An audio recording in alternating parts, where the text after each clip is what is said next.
Advent, Advent, ein Lichtlein brennt, erst eins, dann zwei, dann drei, und dat is hüt.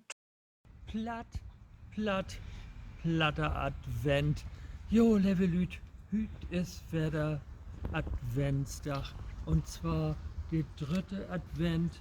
Und da sind wir hüt mal vor mein Hus gehen. Und ich will ja mal wiesen, was schon mein Hus utzert.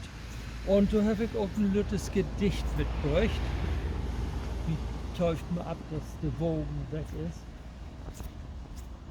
Wenn Buten in der Böhm, wenn Buten in der Böhm die Lichter brennen und die Lüd sich besinnen, sich wieder zu kennen, selbst nach Krach und sonst Schied, dann ist der Weihnachtsmann nicht weit.